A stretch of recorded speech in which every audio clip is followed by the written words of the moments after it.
Okay. Okay, the recording is on, and and if you say something that you didn't want to say, or you want to restart your answer, just wait a couple of seconds so I can tell where the difference is when I come to Right, listen right. to it, Oh, and for and sure. we'll just do it again. All right. Not a problem. So so um so I'll start this formal in case we we get to the end, and I show you this and you say, okay, well, that was okay. It's okay to take some pieces out of this and put it in a video. And if not, then I'll just delete this after I've done all the No problem. Yeah. capturing. Yeah, happy to do it.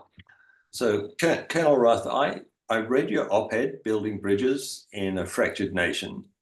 What inspired you to write that? Well, I think a number of things, certainly right now in the American experience, there seems to be a level of vitriol in the American civic or political discourse. And, we can talk a little bit about where that comes from, but it's very concerning. I mean, there's always been tension and disagreement in politics. That's what politics is about, is hashing out those differences and debating those differences. I think what's unique about today is the level of how personal it gets, and how vitriolic the attacks on one another are. And there is, I believe, a hunger in the American body politic for more discourse that brings us together, that talks about problem solving and finding common ground. And I think that's missing in a big way in just our typical political process today. And so, many of my early experiences in public life, or even when I was growing up, I had opportunity to work in inner city Detroit, and I worked with young people who had a very different reality than mine growing up. Those experiences led me to Romania, where I did some humanitarian work when I was in college, and this was in the 90s, just after the fall of the Berlin Wall, or not long after that fall. And I saw that society changing, and dealing with the realities of freedom and everything that brought, both the good and the bad. And but I think through all of those experiences, what I saw is that public policy can affect real people's lives in very real ways. And so my heart has always looked to the political process as a solution for improving people's lives. But when it gets very personal and in many ways very dark in our political discourse, it takes us away from that. And so I just felt compelled to share my perspective and my viewpoint in this particular op-ed on, what can we do as leaders at various levels in our communities, in our churches, in our neighborhoods, to ensure that we're engaging in creating dialogue and space for dialogue with people who might think differently than us, and to be okay with that. And so, being a viewer of some of this, I just felt compelled to share some of my thoughts on what we can do to improve it. Okay. So in your analysis in that op-ed, you drew on some historical parallels. So what things do you think from history are useful lessons for today's political climate? Well, I think one of the things is, I try to make a distinction between tension and friction that always exists, particularly in democratic spaces. And I think that's healthy. You've got to have some level of tension that allows for debate and dialogue, and ultimately compromise that falls someplace in the middle of all of that debate and compromise. The thing today that feels a little different is just how hateful it can be and how divisive it is, that people who choose to end friendships because they have a political disagreement on one particular issue. I hear about that all the time. Any number of friends on social media block people from their friendship feeds simply because of political differences that are expressed in those forums. So I want to make a distinction between just typical tension and friction and debate and differences, but also, vitriol and hatefulness in our political discourse. Uh, and in democracy, any number of examples of policies, when we look at things in hindsight, it's easy to say, oh, that was a foregone conclusion. It didn't take a lot of effort to move us past the goalposts. But I think one of the most inspiring for me is our very own Declaration of Independence for the United States, and the revisions that document itself went through in the process. It even discussed the issue of slavery, which was later struck from the early drafts. Independence and a Declaration of Independence wasn't a foregone conclusion, even while the drafters were drafting that in a committee. And there was a lot of debate and disagreement about what independence looked like, what form it would take post-independence, and people on all sides, and a lot of debate. But what came out of that process was a foundational document that laid out a country's aspirational ideas. And I think what inspires me about that process is, while messy, while a lot of debate, while a lot of infighting and compromise and backroom discussions, led to something beautiful. And it gives me hope about the political democratic process. So that's one key example I always look to that inspires me, is that even in the founding of our country, there was messiness and no foregone conclusions, though sometimes when we look back, I think we tend to forget that it was a long road to get there. Yes, and I see that a lot, especially with young people. They seem to have missed out on learning about all of those things in the past, in not just in the US, but in all countries. And so they don't have some of the background that older generations had, because they did cover some of those things. I think And that's absolutely right. Yeah, and in so doing, you miss out on the fact that the messiness has always been there. Like, this is just part of the process, and right, that's okay. We shouldn't be afraid of that. You have to lean into the messiness, but do so in a respectful way that understands that, hey, not everyone's going to agree with my viewpoint, but I still need to bring voice to it and make sure right. that my viewpoint is heard and others are heard as well. Yeah. Okay, so so what do you think it was that, well, was there any particular thing or a series of things that have led us to what appear to be deep political divisions? Yeah, I think there's a list of things that we could point to. I think for me, when I think about it, it's really the pace of change in the world today. We've got access to information through the 24-hour news cycle, the internet, social media. All of those things have created a pace of change in the world today that is very scary for a lot of people. And I think a lot of people have been left behind through that process. I also think there's been significant economic shifts and upheavals, particularly in the United States, when a lot of people who were of the working class saw their jobs go overseas, which created some real wage stagnation.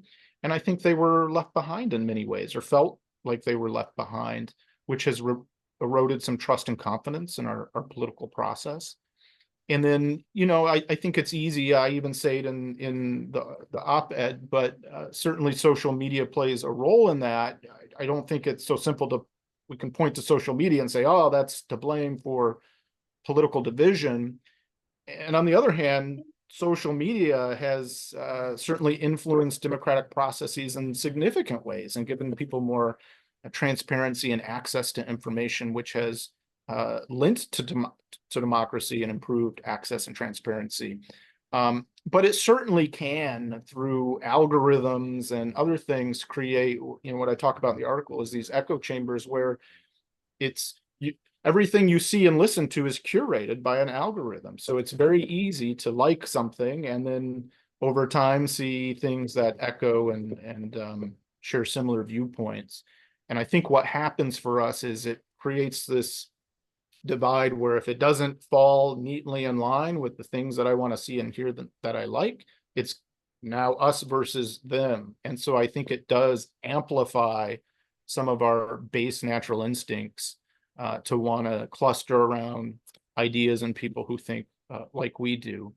So I think it's those things coupled together, but I really think it starts with the pace of change. You know, I've heard different statistics. One of my mentors talks about in this century, we will experience more change technologically than we have in the previous 2,000 years of human history.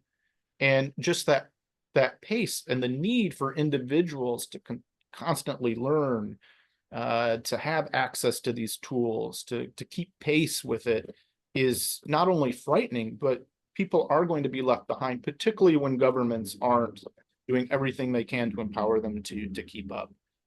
So I think all of those things certainly have an impact. And there's other political things that I think have occurred in the United States, and I don't necessarily have a stance on them, but gerrymandering in the American political process certainly leads to partisanship in a level that we haven't seen historically. Our electoral college process, there's great debate about whether that should continue, and swing states play a much more significant role than many other states. But these things leave a lot of people out and a lot of voices out, and I think that's the danger in them, though they probably have some benefits too.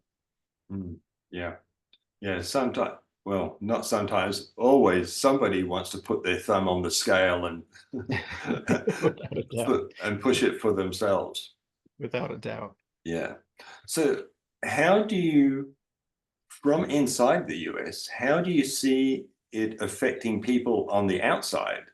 I mean, except for people like me, because I'm still there, even though I've been away for 15 years, I'm still there. So I see all of that stuff all the time. So how do you think it plays out on the global stage? What are people thinking about America with all of this stuff going on, all this messiness? Well, I'm so glad you asked that question, because I think, you know, there's a role that the United States has played since the end of World War II, when we ushered in an era with our worldwide partners that established a rules-based international system that has worked for many countries now for the last 75 plus years. And trust in that is certainly being eroded by the political messiness within the United States. I think many of the partnerships and allied relationships that we've built over time that are extremely important to not only the rules-based international order, but to the United States, certainly become more shaky when you know, those partners look at our political messiness here in the United States. And might question whether the United States can sustain a leadership role. But I think the most critical piece of all of this is the threats to democracy and freedom and peace-loving people really starts to erode. Well, the threats amplify. You know, I call them the 4 and 4, the 4 state actors of China, North Korea, Iran, and Russia. The 4 non-state actors called climate change, pandemic, cyber, technology, space as a third one, and the fourth with you know, terrorist organizations or VEOs. When they see the shakiness of the American political system, it's opportunity for them to misbehave in ways that disrupt peace and stability in the world. And so we've got to pay real attention to the political divisions that we face internally in the United States, though feel significant. The real threats are out there, and some of them are bad state actors, but a lot of them are just the nature of the world today. And they're important, and we have to have a political process that can view those things and find solutions to tackle them, not retreat into our own political messiness. You know, and honestly, at our own peril. At our own peril, if we don't get our act together, these threats will continue to grow. Okay, so you emphasize the need to move beyond echo chambers. Do you think that's possible, given the state of where it is right now, or is this just a tiny little piece of time, and eventually it will it wash away by itself? Maybe that's too much of a question. Will it wash away by itself, or will people, someone will someone have to take control and calm people down and bring people back together? Yeah, I That's want a to. much that's a much bigger question than I asked in the first place. But No, that's all. so feel free not to Yeah. answer that piece. Well, I'll try to answer a couple ways. First, I'm an optimist. I do believe that there is a through this, that we can get through this, and that there is something on the other side. I do think this is a chapter in the American context, in the American political history, that we will get beyond this. I truly believe that. I do think it will take leaders at all levels, and not just of government, but civic leaders, to start to move us away from that and give us examples of how we can engage in a post social media, post 24-hour news cycle world. This is our reality now. Uh, because of the pace of change, you've got to remember the internet's only been around for 20 some years, and in a public way, yeah, less so. In college was the first time I started to engage with the internet in, the late 1990s. So a lot of this is still very, very new. I was in grade school when the computers first came out, and you had big floppy disks and played Oregon Trail on a Apple computer. So these things, and I don't think I'm that old. Some days I do, but this technological change is still relatively young in human history. So I do think it will take time. I also think it will take leaders who can usher us away from this path that we're on. I believe the 5 elements of leadership are strategy, structure, action, and the last 2 that are often neglected in discussion is storytelling and relationships. And we need leaders who can remind us through story and messaging about who we are, what our aspirational ideals are. And we also need leaders that can example for us what strong and healthy public relationships can look like, particularly with those that might differ from us. And there are examples of that and people doing those things. So I tend to be fairly optimistic, and I do think this is a blip in human history, and we will move past it, but it will take active leaders and active leadership to move us there. Oh, thank you. That's very good. Yeah, I always think that military people have a unique insight into this because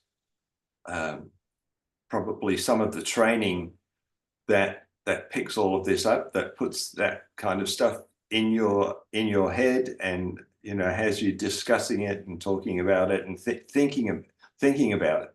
Because I think there's a lot of people who don't think very much about the consequences of all of these things. They're only thinking about what am I going to do today to advance my cause, and who cares about what the other guys do? We just want to destroy them.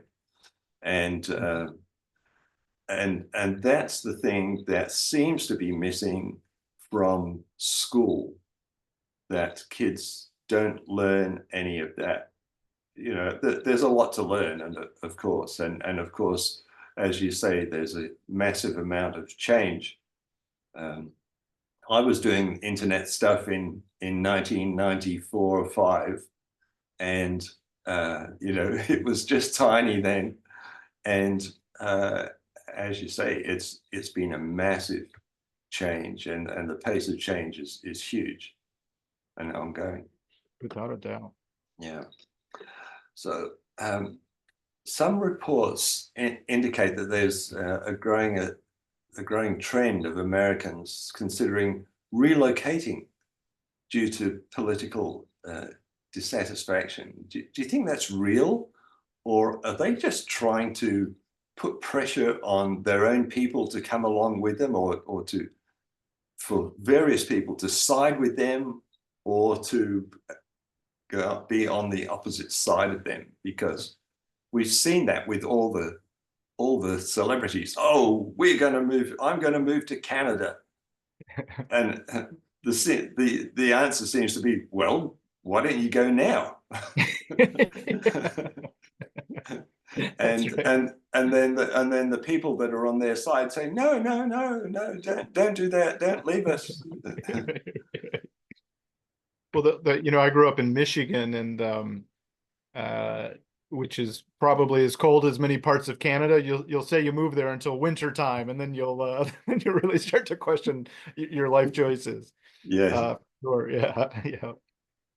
Uh, it's interesting because I can think back to when I was a kid in high school, as my dad would always say, in my curly-haired youth. Back in high school, we would follow political elections, particularly presidential elections, with some degree of suspicion that, oh, if this person won, or what does that look like? And always there was jokes about leaving the country and moving someplace else. That you couldn't quite stomach the thought of a Democrat or Republican, depending on your leanings, winning the White House, and what does that mean, and what is the impact on our lives.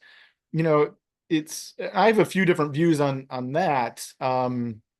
But today, interestingly, I hear the same discussions happening, but often it's much more serious. I think I have heard in my own personal conversations people that are suspicious and feel like the danger is much more real and significant of one side winning over another, and what that could mean for their individual lives, or quality of life at the very least. And so the level of conversation around these things, I think, has shifted in degree of seriousness. Do I take it seriously? Yes and no. I think it indicates to me some level of concern by American citizens, that because of this divide, they are deeply concerned about the outcome of this election, and rightly so. But it also, I think, indicates what they believe the consequences can be of this election, and what that means on our individual lives. So I think people are taking this very seriously, and I think that's what this conversation reveals. Whether people will actually massively migrate and expatriate, I don't know, quite possibly. But I do think internally in the United States, we have seen a lot of this. We do have a lot of political movement or migration potentially internally. I don't know if that's the driving force, but we certainly see blue states on the peripheries with a heartland of red, and some states that could go either way. So I think naturally there is some internal migration around, at least questions of values and things that have moved people to cluster more closely together with people who might think like them. So I don't know that it's completely far-fetched, but in my own estimation, I think what it does is indicates to me that people feel that this election in particular is very consequential. Okay. We've been talking 40 minutes and we're not finished yet. And I've got a block come up over the screen telling me we're at 40 minutes. So let me just shut this down and restart it, because Sure. it'll give us another 40 minutes. Excellent. Yeah, I'll click out and then rejoin. Yeah. All right. Very good. Okay. Well, first of all, I will stop the recording.